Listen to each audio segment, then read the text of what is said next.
여러분 안녕하십니까? 오늘의 미국 위켄드 에디션 강혜신입니다. 오늘은 먼저 위켄드 에디션도 전해드리겠지만 여러분들께서 이제 오늘 경기도 이미 오늘은 거의 끝나갈 무렵에 여러분들 이 내용을 들으시겠지만 내일도 또 보셔야지 되고 한국이 다음 주에 16강으로서의 게임을 하고 있기 때문에 한국 밖에서 본 한국 시간에 월드컵 게임에 대해서 그것도 이제 내일이 아니라 오늘 전해드리겠다는 것을 말씀드리고요. 아마 그 비디오 클립이 올라가고 얼마 되지 않아서 함께 올라갈 겁니다. 그리고 그 클립에서는 지금 16강까지 가는데 32개 나라 팀이 각 나라마다 이제 3번씩 경기를 치러서 거기까지 갔는데 이변이라고 하면 이변이라고도 부를 수 있는 일들이 많이 일어났죠. 다윗과 골리앗의 싸움에서 누가 이겼다 하는 얘기들도 많은데 왜 그런 일이 일어났는지를 우선 4가지 이유를 전해드리고요. 그런 일종의 지금까지 경기의 정리를 바탕에 두고 있어야 앞으로 8강, 4강, 결승, 우승팀 축구 경기를 보는데도 조금 더 정확하고 재미있게 볼 것 같아서 그 내용을 전해드리겠고요. 그리고 한국이 포르투갈에 말 그대로 역전승을 한 이 부분에 대해서 한국에서 전하고 있는 그 분석, 해설은 너무 많이 들으셨을 겁니다. 그러면 과연 해외의 분석, 해설은 한국과 다른가? 아니면 해외에서는 손흥민 선수를 어떻게 보고 있는가? 이런 점들을 한국 밖에서 본 한국 시간에 월드컵 특집으로 전해드리겠다는 것을 먼저 말씀드립니다. 이제 이 비디오 올라가고 나서 얼마 되지 않아서 여러분들 보고 나시면 언제든지 한가하실 때 내일 경기를 보기 전부터는 딱 예상을 하실 수가 있는 그런 거죠. 그래서 그런 부분 말씀드리고 오늘의 미국 위켄드 에디션 시작하겠습니다. 불과 제가 한 2주일 전까지만 하더라도 바이든 대통령의 재선에 대해서 거의 재선 출마에 대해서 다루지 않았습니다. 그게 뭔가 시기적으로 아니면 나이 문제도 있고 해서 크게 현실이 될 것 같지 않다는 느낌 때문이었는데 조금 달라졌거든요. 그 달라진 것을 말씀드리려고 하는 게 아니라 미국의 정치인들이 이번 주에 일어났던 일들이 많습니다. 그리고 무척 싸웁니다. 한국의 여야 정치인들과 마찬가지입니다.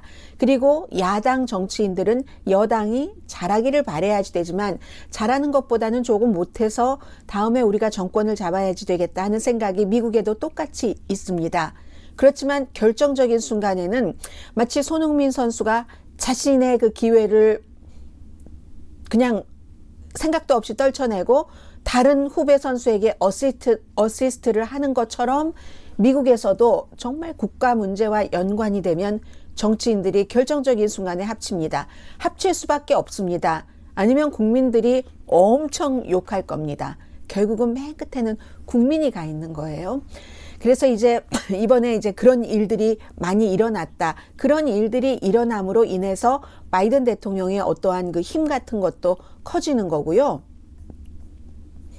역시 그 프랑스 대통령을 국빈 방문 그 첫 번째 손님으로 초대한 것에 대해서도 정규방송 시간에 다 전해드리지 못했던 그런 것이 있고 심지어는 뉴트 깅그리치 전 하원 의장 공화당 그리고 공화당에서는 가장 강력한 하원 의장이었죠. 또한 트럼프 전 대통령의 강력한 아군이었었던 뉴트 깅그리치가 바이든이 이기고 있다 하고 공화당에게 경고를 하고 있습니다. 그런 내용들도 있고 경제와 연관된 것들 또 제가 헤드라인에만 말씀드리지 못한 게 있습니다. 이미 하루 이틀 지났기 때문에 다른 경로로 여러분들께서 접하셨을 수도 있는데 알츠하이머 약이 나온 이 부분은 헤드라인에서만 말씀드렸었기 때문에 제가 다시 한번이 아니라 정리를 해드리겠습니다. 먼저 지난주 이제 추수감사절 끝나고 딱 워싱턴으로 정치인들이 돌아가서 했었던 일이 이건 대통령의 힘이 조금 더 컸다고 볼 수 있는데 파업을 해결한 겁니다.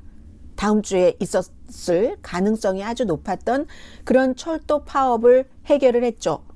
이제는 그제 상원에서도 파업을 막는 법안을 통과시키고 그제였나요? 어제 아침이었었죠. 대통령이 서명을 함으로써 다음 주에 철도 노조가 파업을 하면 그건 불법입니다. 이렇게 되면은 파업하지 않습니다. 너무나 본인들에게 불이익이 많이 가기 때문에 이게 공화당이 민주당 정권이 어떠한 그 성과를 내는 것을 싫어하면서도 철도 노조가 파업하면 국가 경제의 30%에서 40%가 영향을 받습니다. 일부 경제 분야는 마비될 수도 있습니다. 그렇기 때문에 철도와 나중에 항공까지 겹쳐져서 미국 경제에 척추다해서 이들이 파업을 할 때는 늘 그런 것은 아니지만 연방정부가 의회가 개입을 할 수 있도록 법을 만들어서 1926년도에 노동법을 만들어서 그때부터 지금까지 18번, 19번째네요, 이번에. 그렇게 의회가 힘을 발휘를 한 겁니다. 버크셔 히서웨이, 여러분들 너무 잘 아시는 워렌 버핏의 그 회사도 철도 가지고 있거든요. 그리고 뭐 유니언 퍼시픽이라든가 이런 많은 곳이 화물 문제, 통근 열차, 파업 못하도록 됐습니다. 바이든 대통령이 친노조 대통령으로서 서명을 하면서 터프하다. 내가 노조원들이 원하는 것을 그대로 해주지 못하고 파업을 하지 말라고 만든 이 법안에 서명을 해서 법으로 만드는 것이 터프하지만 너무 힘들지만 옳은 일이다라고 얘기를 했습니다. 아니면 뭐 물부터 가솔린부터 모든 상품, 자동차, 식품들 딜리버리가 되지 않기 때문에 경제의 재난이다 하는 얘기죠. 그런데 여기서 한 가지 말씀드릴 수 있는 것은 미국에서 일하고 계신 분들은 거의 모든 분들이 식데이가 있을 겁니다. 저희 회사에도 식데이가 있어서 저는 식데이를 지금까지 한 번도 써본 적이 없지만 제가 식데이를 쓰면은 누가 그 뉴스를 하기가 참 대체 인력이 마땅치 않아서 그게 이제 가장 큰 이유입니다. 이건 이제 제가 원해서 쓰지 않는 것이고 식데이가 있죠.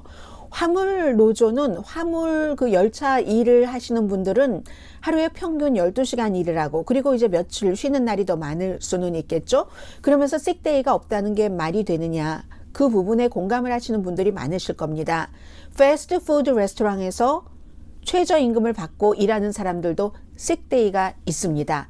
그런데 화물 노조는 철도 노조는 국가의 중추적인 경제 역할을 맡는다 해서 이걸 파업을 의회에서 막도록 법을 딱 만들 수 있는 이런 것에 걸려서 패스트푸드 레스토랑 직원들은 식데이를 가질 수 있는데 지금 일주일에 7일 유급 식데이를 원했었죠. 그걸 갖지 못하게 된 겁니다. 이건 미국에서 앞으로 부자나라고 개발된 국가로서 더군다나 철도 업계가 얼마나 지금 큰 돈을 벌고 있는지 모릅니다. 전보다 훨씬 많은 돈을 벌고 있는데 일하는 직원들이 일주일 식데이를 요구를 했는데 그게 없다고 하는 것은 생각해 볼 만한 문제다. 2008년도를 여러분들 기억하실 겁니다. 금융위기 일어나고 부동산 거품돼서 망가지고 파생상품, 주식시장 엉망진창 됐을 때 미국 정부가 too big to fail. 실패하기엔 너무 큰 회사다. 그 회사, 자동차 회사 한 군데에 직원이 얼마나 많으냐. 그걸 살려야 된다 하고 연방정부에서 회사 측에는 기금을 지원을 했습니다.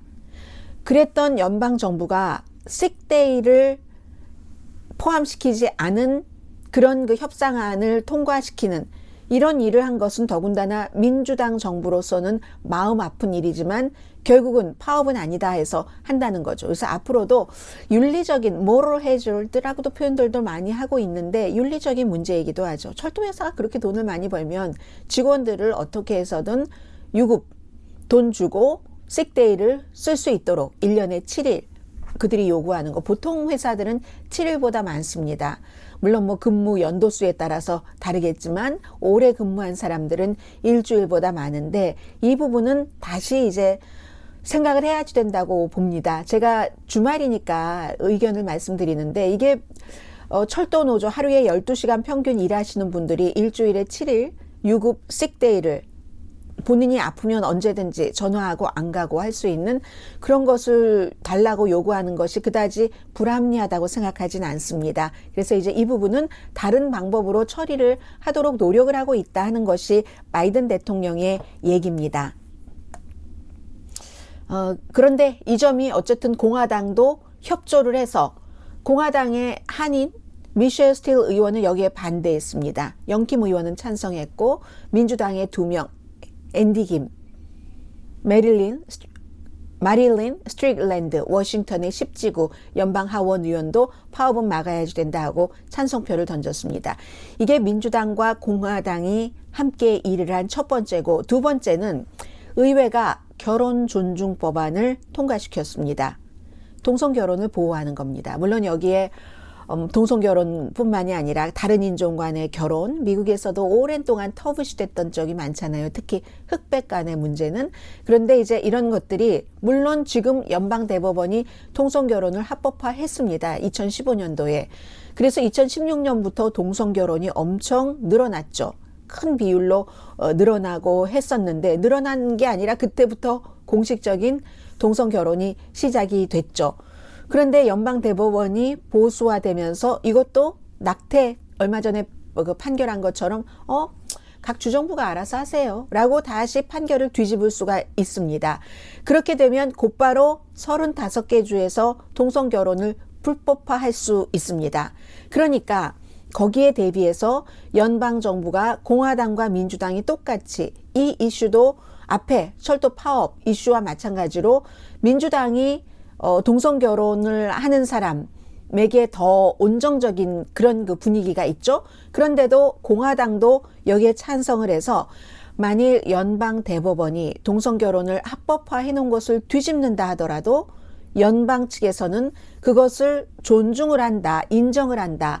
그래서 물론 그 주에서, 모든 주에서 다 이것을 합법화해라 하고 하진 않았어요. 지금 연방 대법원의 현재 판결처럼. 그러나 다른 주에서 동성 결혼을 하고 온 사람들의 그 결혼을 이 지금 동성 결혼이 주정부 자체에서 불법으로 정한다면 그 불법으로 정한 그 주에서도 다른 주에서 한 결혼을 인정을 해야지 되는 겁니다. 예를 들어서 무슨 아주 보수적인 무슨 다코타 이런 지역에서 동성 결혼을 연방 대법원이 이제는 합법화 아니야 라고 판결을 뒤집어서 다른 판결을 한다면 다코타 같은 데서 예를 들어서입니다. 우리 동성 결혼을 금지시키겠어 하면은 다코타, 사우스 다코타에 살고 있었던 사람들이 뭐 뉴햄프셔라든가 뉴욕이라든가 이런 곳은 당연히 동성 결혼이 여전히 합법화일 것이므로 그곳에 가서 결혼을 하고 또다시 삶의 터전인 사우스 다코타로 온다든가 이렇게는 이제 받아들여질 수 있다는 거죠. 어제 인구 센서스의 발표를 보니까 미국에서 처음으로 동성결혼 커플 가정, 사람이 아니라 가정이 100만 가구가 넘어서 120만 가구 정도가 됩니다. 2021년이니까 올해는 조금 더 늘어났겠죠. 그 가운데서 60%는 결혼을 했고 71만 가정, 커플은 50만 가정, 50만 커플은 동거하는 겁니다. 가장 많은 비율은 역시 진보적인 District of Columbia 2.5%가 결혼의 2.5%가 동성 결혼입니다.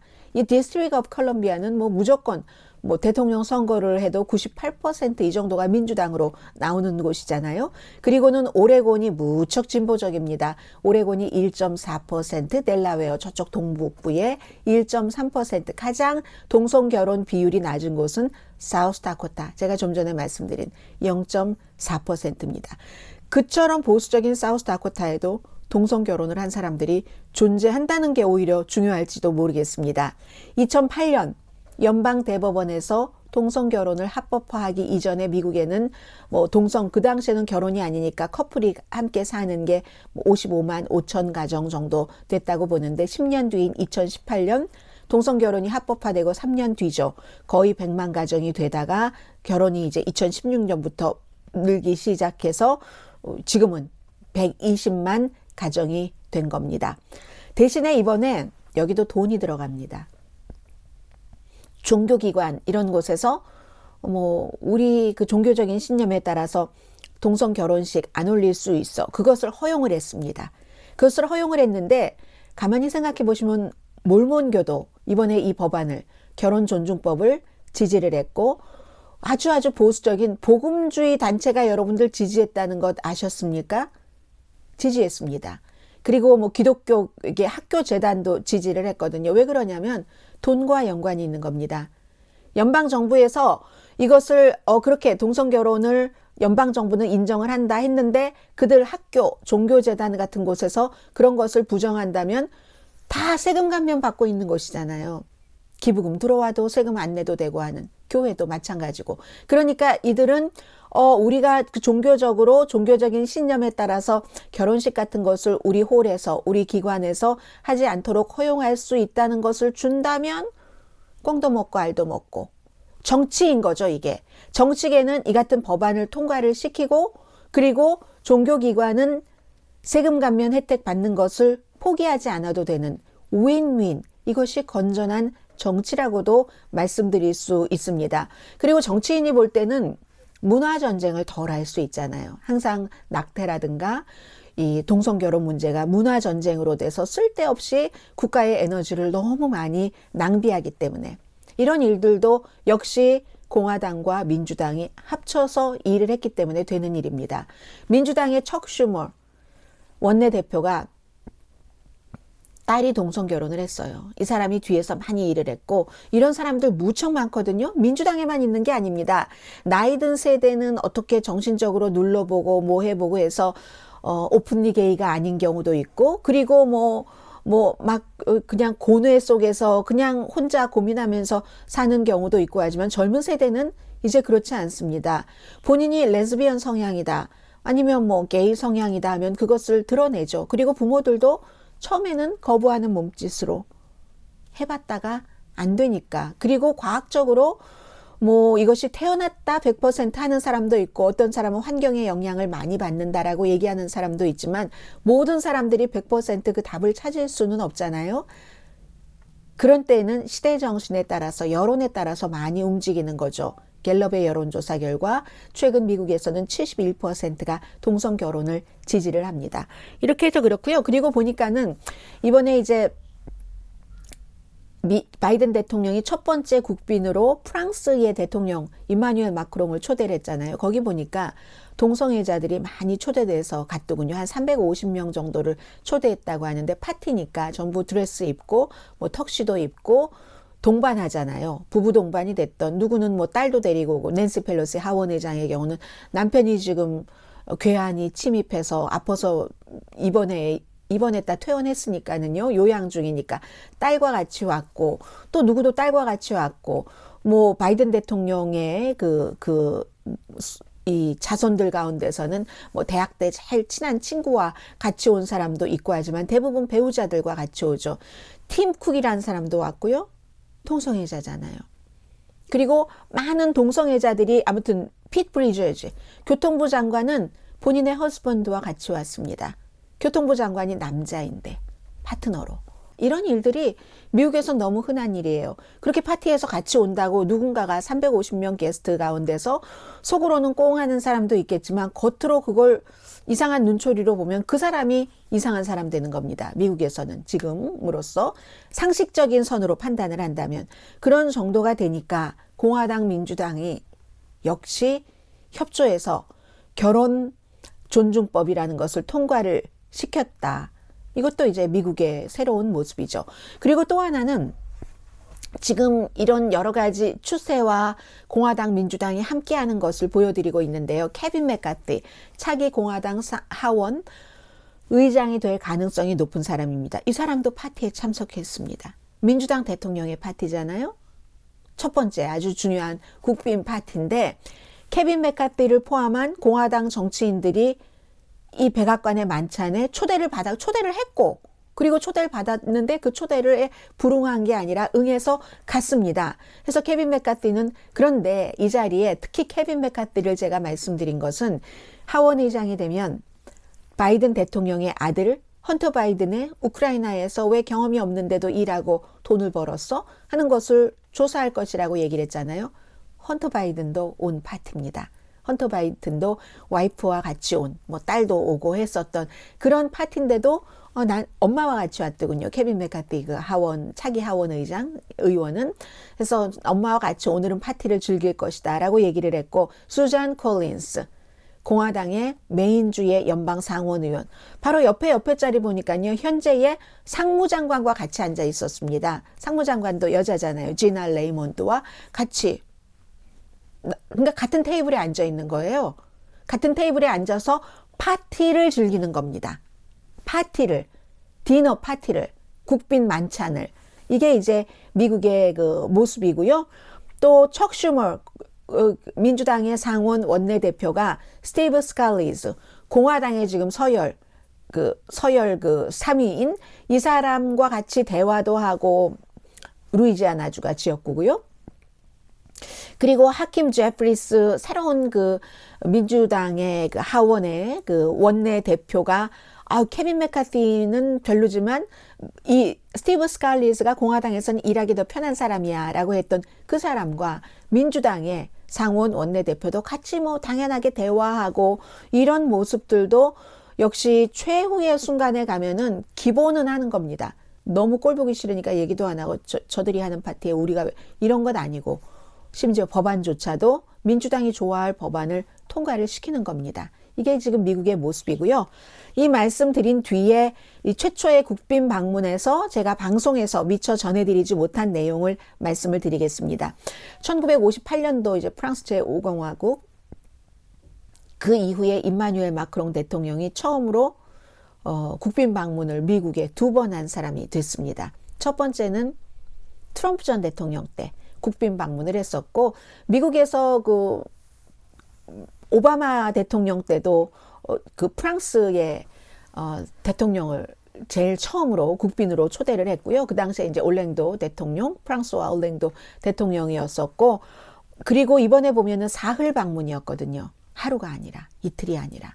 이거는 얼마나 바이든 대통령이 프랑스와의 관계 개선을 원하는가 하는 것을 보여주는 겁니다. 그래서 그 전날도 같이 이제 부부 동반해서 그 브리지트 바르도가 아니라 브리지트 마크롱이죠. 임마누엘 마크롱의 부인이 질 바이든 여사, 조 바이든, 브리지트 마크롱, 임마누엘 마크롱이 같이 무슨 뭐 자동차 타고 가서 저녁도 먹고 디저트로 아이스크림도 먹고 또 부통령이 나사 우주항공국을 다 안내를 하고 이런 일들이 있었던 것이고 그것은 이제 호주가 원래 프랑스와 어떤 무기 거래를 해놓고 우리 더 좋은 거야 하면서 영국과 미국이 함께하는 이런 것에 계약을 하고 나서 너무 화가 났었는데 그 뒤에 러시아가 우크라이나를 침공하니까 그 화는 그 화고 이 협력은 이 협력이다 해서 지금 협력을 하고 있는데 아직도 조금 앙금이 있으니까 관계를 개선해 하고 싶어하는 그런 것이고 그래서 우크라이나 문제는 이번에도 연설을 몇 차례 할 때 보니까 완전히 동의를 했고 북한 문제도 잠깐 나왔다지만 이건 그냥 그림인 것이고요. 오랜 동맹국이라는 얘기를 하는 걸 아주 좋아하죠. 프랑스와 미국의 지도자들은 미국의 우선순위를 바이든 대통령이 하고 있는 걸 보여준 국빈 방문이기도 합니다. 또 임마누엘 마크롱 편하기도 하고요. 많이 만났으니까. 유엔에서도 만나, 뭐 인도네시아 발리 G20에서도 만나, 뭐 어디서도 만나 그런 식으로 우크라이나 이슈로 뭉치게 하는 것. 이제 러시아가 헤르손에서도 물러났으니까 슬슬 그 얘기 나오잖아요. 푸틴이 원한다면 우리가 어떤 그 휴전을 위한 외교 협상을 우크라이나가 원하는 선에서 할 수 있다 하는 얘기가 나오고 있죠. 거기에 점점 뭉치기, 전쟁을 확대하는 것을 피하면서 이제야말로 외교적으로 해결을 할 때다. 이때 프랑스가 아주 중요한 거죠. 그리고 또 하나는 중국에서 인도 태평양 지역에서 중국 떨어내기를 하기 위해서 유럽, 프랑스가 필요한데 프랑스가 좀 전략적으로 분명한 입장을 더 취해주기를 원하는 겁니다. 푸틴과도 워낙에 가까웠었고 그리고 임마누엘 마크롱 대통령이 젊기도 하고 트럼프 전 대통령 시대에 하도 뭐 나토도 없애버려야지 된다고 하고 나토 회의에 가선 다른 지도자들과 싸우고 푸틴과 막 아주 친하게 헬싱키 회담 이런 데서 푸틴이 말하는데 그 말을 어떻게 안 믿어 하고 본인의 국가의 정보국과 여러 기관들의 말을 믿지 않고 이랬었던 트럼프 전 대통령을 딱 보면서 유럽은 뭉쳐야 돼. 유럽에서 내가 지도자가 돼야지 되겠구나. 임마누엘 마크롱의 계산이잖아요. 그리고 오랜 지도자였던 앙겔라 머르켈도 가고 독일의 보리스 존슨도 가고 본인이 재선도 됐고 그래서 애매모호한 입장을 부분적으로 취하고 있었던 임마누엘 마크롱의 프랑스가 더 분명한 입장을 취하기를 원하는 게 첫 번째 국빈 방문으로 초대한 이유이기도 합니다. 물론 미국에 전략적으로 가장 가까운 유럽 국가는 영국이죠. 경제적으로 가장 중요한 국가는 독일 맞습니다. 그런데 브렉시트 이후에 이제 프랑스가 유럽에서 군사적으로 굉장히 헤비웨이트 됐습니다. 이미 그 점이 있고 마크롱을 초대를 함으로 인해서 그 동맹국, 이미 영국과 미국은 정보교환 같은 것을 가장 열심히 하고 있고 독일과는 경제가 워낙 그 독일이 크니까 그렇게 하고 있지만 프랑스의 경우는 애매모호한 곳을 딱 우리 편으로 가지고 오면서 확장, 동맹국의 확장, 강화 이런 면이라고도 볼 수 있죠. 워낙에 프랑스가 좀 고집스러운 면들이 있잖아요. 그런데도 필요하죠. 지금 또 유럽에서는 이만한 지도자가 없으니까 다 새로 나와서 리시 수낙 이런 그 영국의 총리라든가 올라프 숄츠 독일의 총리라든가 보다는 임마누엘 마크롱이 가장 그 중요한 고위 정치인이잖아요. 미국인들이 임마누엘 마크롱의 앞서 말씀드린 프리랜서와 같은 그런 외교적인 문제를 걱정을 하죠. 그리고 야심차고 우리가 어떻게 유럽에서 어떻게 해보고 내가 어떻게 해보겠어 하는 그런 것들을 그래서 그런 행동이 유럽에서의 합의를 좀 어렵게 하는 경향이 있었고 우크라이나 전쟁 초기에도 그랬고 프랑스가 별로 협조하지 않고 푸틴의 말이 옳아 이런 약간의 그런 뉘앙스도 풍기면서 푸틴과 계속 대화하고 마치 과거에 그 트럼프 전 대통령이 그랬던 것처럼 그런데 어느 순간에 블라디미르 푸틴이 너무나 잔혹하게 국제법을 어겨가면서 우크라이나 사람들을 힘들게 하니까 더 이상은 임마누엘 마크롱 젊은 사람이잖아요. 44살밖에 안 됐습니다. 그걸 볼 수가 없었던 거죠. 또 프랑스의 여론을 생각을 해야지 되고 해서 지금은 거의 이제 동맹국 쪽으로 온 거죠. 그래서 우크라이나에 무기를 많이 보내기 시작했습니다. 그리고 바이든 대통령은요, 임마누엘 마크롱이 푸틴과 워낙에 좀 가까운 잘 맞는 부분이 있는 것 같아요. 왜냐하면 보통 그렇지 않으면은 휴가지에서 휴가를 같이 보낸다던가 이런 일은 안 하잖아요. 싫은 사람과 그 좋은 휴가를 왜 같이 보내겠습니까? 맞는 부분이 있으니까 그렇겠죠. 그런데 바이든 대통령은 지금으로서는 그게 도움이 된다고 생각합니다. 처음에는 우크라이나 전쟁 처음에는 그렇게 가까웠던 게 우방국들을 뭉치지 못하게 하고 푸틴에게 힘을 실어주는 듯 했지만 지금은 그렇지 않으니까 분위기가 그렇지 않으니까 이럴 때는 또 중재자가 필요하잖아요. 최근에 터키와 유엔이 그 중재를 해서 여러 가지를 했었던 일이 있는 것처럼 해서 그게 도움이 될 수 있다고 바이든 대통령은 생각을 하고 또 시진핑이 유럽에 발을 뻗을 때도 임마누엘 마크롱을 먼저 두드릴 수 있으니까 그것도 바이든 대통령이 원하는 점이고 해서 이러한 부분 때문에 첫 번째 국빈 방문으로 초대를 해서 대단한 대접을 해줬는데 문제는 상업적인 겁니다. 재정적인 것에서는 기간 산업안 통과시키고 배터리 회사 또 무슨 전기자동차 칩 반도체 칩 이런 데서 미국이 너무 국가적인 보조를 많이 한다 하고 이건 프랑스뿐만이 아니라 다른 유럽에서도 불만이죠. 한국과 똑같은 겁니다. 클린 에너지 업계에서 유럽의 동맹국들은 우리가 미국에 너무 뒤처지면 어떻게 되지? 미국이 국가적으로 저렇게 여러 가지 법을 만들어서 지원을 대대적으로 한다면 이렇게 얘기를 하고 있는데 그러니까 미국이 여러 가지를 균형 있게 하는 겁니다. 유럽에 러시아의 그 오일, 가스 같은 건 많이 못 가고 하니까 미국이 보내잖아요. 적어도. 물론 값은 유럽이 볼 때 만족스럽지 않지만 프랑스가 볼 때 더 싸게 주지 이런 생각은 할 수 있지만 어쨌든 그렇죠. 그래서 이런 점들은 오랜 동맹국이라고는 하지만 테스트가 필요한 겁니다. 저쪽에서는 우리가 러시아에서 가지고 올 수 없는 물건을 줄 때 조금 더 싸게 줬으면 하는 거고 그리고 그 전에는 독일의 앙겔라 머르켈도 당 자체에 그런 그 분위기도 있었고 러시아가 갖고 있는 천연 자원과 지리적인 거 미국은 바다 건너잖아요.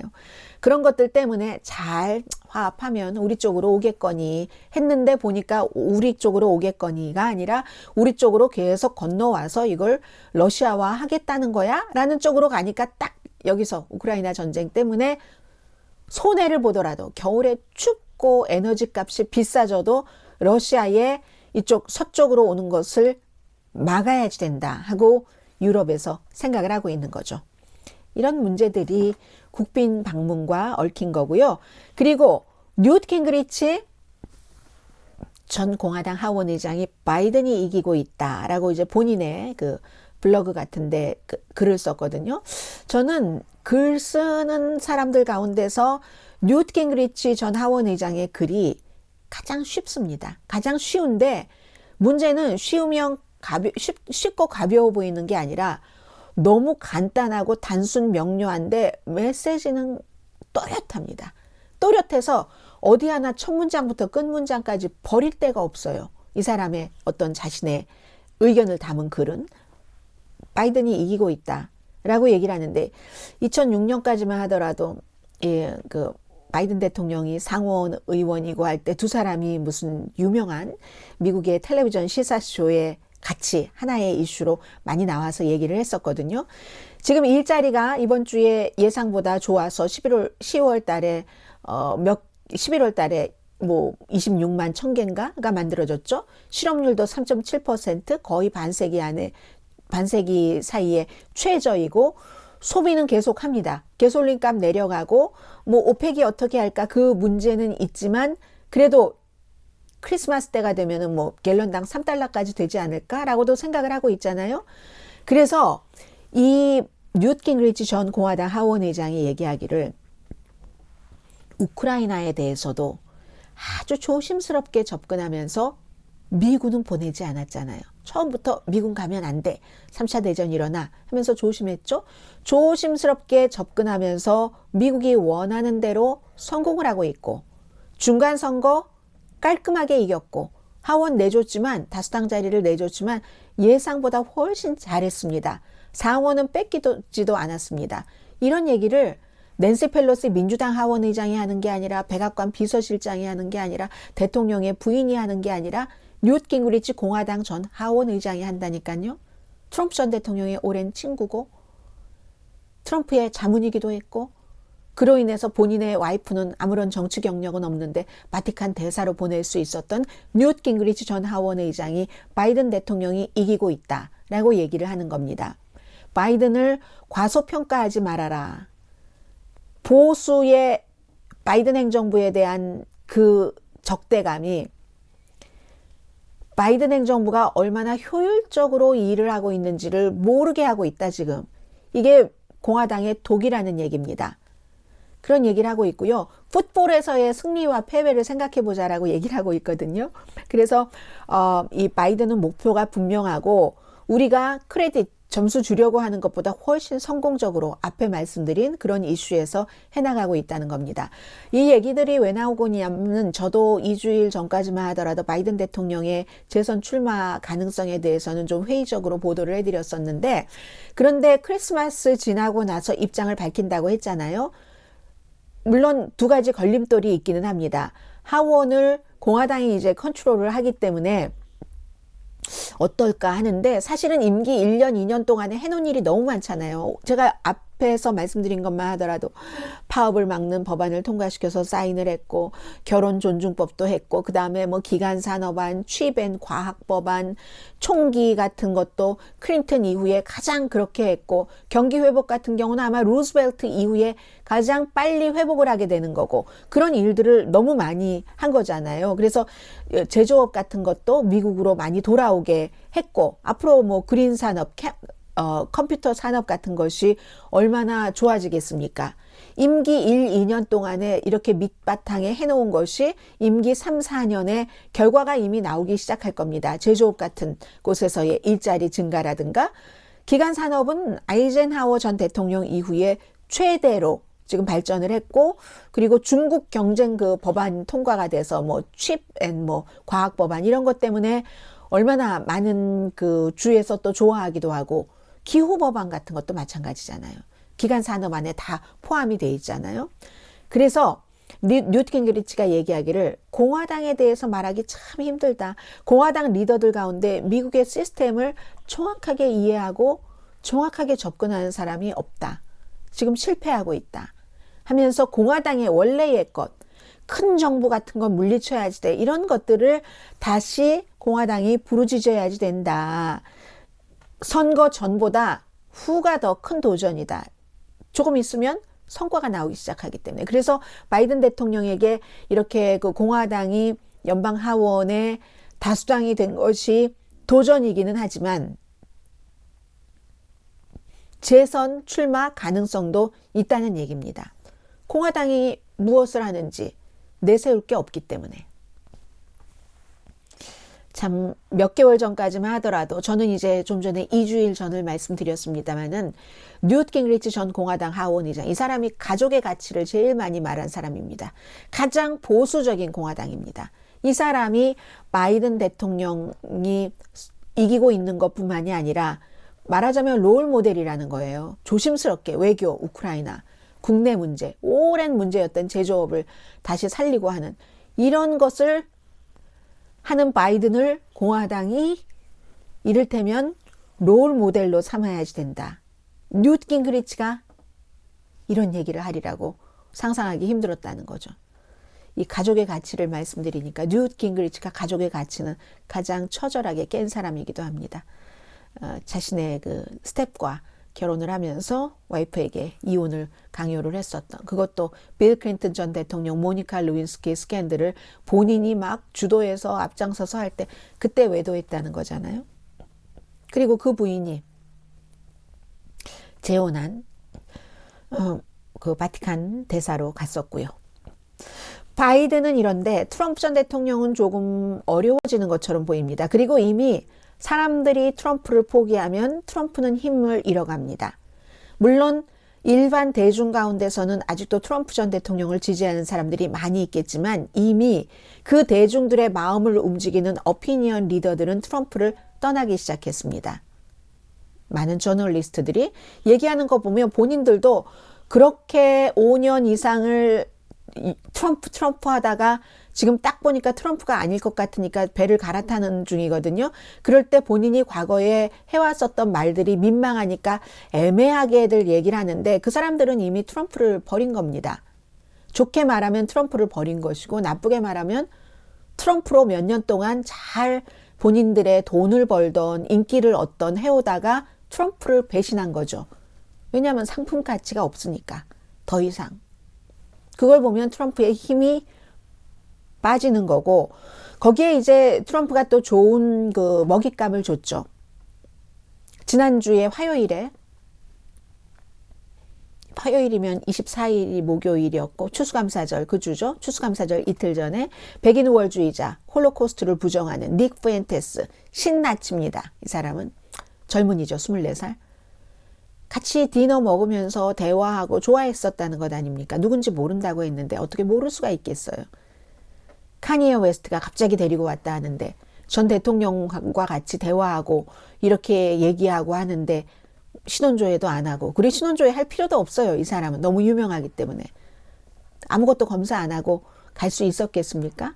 그런데 여기에 대해서도 이제 이게 트럼프를 떠나고 싶어하는 저널리스트들에게 많은 그 빌미를 줬죠. 아, 이 사람 그거는 아니지. 그런 사람을 그렇게 가까이 만나고 이것까지는 아니지라고 하면서 떠나려는 명분을 만들고 있는데 정치인 사이에서는 아직도 많은 사람들이 여기에 대해서 침묵합니다. 미국에서요. 홀로코스트를 부정하고 반유대주의자와 가깝게 지내는 것을 부정하지 않는 사람 별로 없습니다. 유대인들이 어디 지구 끝까지 쫓아가잖아요. 그리고 그게 옳지도 않고 그런데도 공화당은 침묵하고 있는 사람이 많은데 그래도 이게 많이 나아진 거예요. 전보다는. 지금은 그건 아니지라고 얘기하는 사람이 있잖아요. 일단 정치인들 사이에서도 많지는 않지만 다른 이슈와 비교할 때는 많은 겁니다.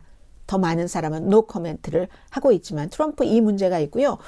똑같은 이슈에 대해서 바이든 대통령이 트윗을 했습니다. 홀로코스트는 유대인 대학살은 일어났고 유대인 대학살을 한 히틀러는 악마와 같은 인물이다. 그런 사람들을 추종하고 신나치주의자 이런 사람들 카니아 웨스트도 비슷하고 닉 푸엔테스나 그러니까 서로 친구죠. 홀로코스트는 일어났고 히틀러는 악마 같은 인물이고 그런 사람들에게 플랫폼을 주면 안 된다. 정치 리더들은 반유대주의를 거부해야지 된다. 침묵하는 것도 공모다. 공화당 정치인들에게 하는 얘기죠. 그렇게 얘기를 했습니다. 그리고 나서 해리스 부통령도 마찬가지 메시지를 줬고요. 또 하나는 이제 트럼프 전 대통령에게 본인이 이제 마랄라고로 가지고 간 그런 백악관에서 가지고 간 서류를 연방법무부에서 영장을 집행해서 압수를 해갔는데 그것을 다 보지 못하도록 이거는 안 보여줘도 되겠어 하는 것을 가려내는 스페셜 마스터를 임명해달라라고 요청을 했고 법원이 받아들여서 스페셜 마스터가 지금 가려내고 있는데 이걸 항소법원이 그거 하지 말아라. 영장을 발부받아서 압수를 한 것이면 그걸 집행을 해야지 된다. 아무리 전직 대통령이라도 법 위에 사람 없다는 미국 시스템을 지켜야지 된다 하는 항소법원 판결이 나와서 일주일 안에 항고를 할 수 있도록 그럼 연방대법원으로 가는 거잖아요. 한다면 연방대법원에 가도 연방대법원이 여기에 대해서 심의를 할지 모르겠습니다. 기각할 가능성이 높은데 우리 안 보겠다 하고 트럼프 전 대통령이 이거 부정선거예요 하고 변호인 측이 막 많은 케이스를 가져가도 볼 가치도 없어 하고 무시해버렸듯이 기각, 디스미스 해버렸듯이 그렇게 할 가능성이 높은데 그러면 다음 주 목요일부터 이 모든 자료들이 스페셜 마스터는 없어지는 거고 그리고 이제 의회로 들어가면 조금 조사하는 것들이 빨라지게 되겠죠. 의사당 폭동 사건에 대해서 트럼프 전 대통령의 역할이 분명히 무엇이었는가 하는 것. 그래서 트럼프 전 대통령에게는 아주 나쁜 한 주일이었습니다. 마지막으로 알츠하이머 치료제 레카네맙 LECANEMAB라는 이 약이 중대한 돌파구가 될 것인가? 그렇다 하는 사람도 있고 모르겠다 하는 사람도 있지만 지금까지는 알츠하이머 치료제를 많이 수십 년 동안 개발을 했지만 성공한 적이 없습니다. 이 약은요. 작은 부분이지만 일단 성공을 했다는 겁니다. 인식이 저하되는 것을 27%까지 줄일 수 있다는 겁니다. 과학자들이 여러 가지로 했겠죠. 해서 쭉 해서 18포인트 정도를 이렇게 두고 본다면 18점에서 0.45점 정도는 좋아진다. 근데 이게 아주 심각한 상태는 안 되고요. 조금 정상보다 조금 심한 것 그러니까 초기 이런 때 약을 먹으면 그런데 단점이 있어요. 뇌졸중 이런 것 뇌가 붓기도 하고 해서 부작용으로 이 연구에 참여했었던 사람이 몇 명인가요? 7%는 스탑을 했고 2사람이 사망하기도 했습니다. 케이스로. 그런데 이걸 식품의약국이나 여러 군데서 승인을 하고 어떻게 할 것인가 하는 문제인데 어쨌든 처음으로 알츠하이머라는 인식 장애에 대해서 진전이 있었다는 그런 약인 겁니다. 30년 전부터 시작을 했다고 하는데 베타 아미로이드라는 것을 그 단백질이요. 인식 저하를 내는 이것을 이제 공격을 하는 그런 약이라고 하거든요. 18개월을 약을 복용하고 나면은 그 아밀로이드라는 알츠하이머를 일으키는 치매를 일으키는 이런 수치가 감소하고 있답니다. 그래서 아무튼 면역 시스템에서 그러니까 아미로이드를 한마디로 그 치매에 중요한 것을 하는 그걸 제거해라라는 이런 게 되고요. 1795명 자원한 사람들을 임상 실험을 했네요. 그래서 그 결과가 샌프란시스코에서 있었던 그 뉴 잉글랜드 저널 오브 메디신에도 발표가 됐고 컨퍼런스에서도 나왔는데 미러클은 아니라는 겁니다. 18개월 약을 복용하고 27% 인지 저하를 막을 수 있다. 그러니까 기억력 감소를 27% 느리게 한다는 거잖아요. 그럼 전혀 도움이 안 되는 게 아니죠. 미국에서 이제 승인할지는 결정을 할 것이고 아마 곧 할 것인가 봅니다. 그래서 어떤 분이 제가 영국의 BBC 방송과 인터뷰하는 것을 봤는데요. 78세의 데이비드 에삼이라는 분입니다. 캐비넷 만드는 일을 하셨는데 지금은요 78세밖에 안 되셨는데 캐비넷을 만드는 방법이라든가 도구를 사용하는 방법을 기억하지 못하신답니다. 그리고 시계 이거 문자로 돼 있는 거 보는 것을 몰라서 시계 보는 것을 몰라서 디지털 시계로 딱 숫자로 딱 나와 있는 이렇게 바꿔서 나는 예전의 남자가 아니다. 기억력이 거의 없어. 그런데 이런 약이 있어서 조금이라도 뭐 멈출 수 있다면 이분은 너무 많이 가신 건지 모르지만 그렇다면 이렇게 기대하고 계시는 분들이 굉장히 많고요. 미국 그 식품의약국에 신속하게 승인해 달라고 요청을 했기 때문에 아마 1월 달에 결정이 될 것으로 예상이 됩니다. 안전성에 대한 논란은 여전하고요. 사망자가 있으니까. 그리고 18개월 그 이후에는 또 어떻게 될 것인가. 이것도 이제 추가 그런 게 필요할 테고 추가 연구가. 만약에 그렇게 될 때 연간 그 가격은 이렇게 맞나요? 왜 또 이렇게 넓죠, 범위가? 한 9,200달러에서 35,000달러. 그러면 이렇게 될 경우 이것이 보험으로 뭐 메디케이드, 메디칼 이런 것으로 커버되느냐까지도 다 조사가 돼야지 되겠죠. 이 부분은 제가 앞으로도 계속 취재를 해서 보도를 해드리겠습니다. 오늘의 미국 위켄드 에디션 여기서 마치고요. 오늘은 내일이 아니라 오늘 올릴 한국 밖에서 본 한국 시간에 왜 월드컵에서 이렇게 이번에 이변이 많이 일어났는지를 딱 몇 가지 원인을 분석해드리고 한국과 포르투갈전에 대해서 해외의 반응을 여러분들께 전해드리겠습니다. 잠시 뒤에 또 뵙겠습니다. 강예신이었습니다.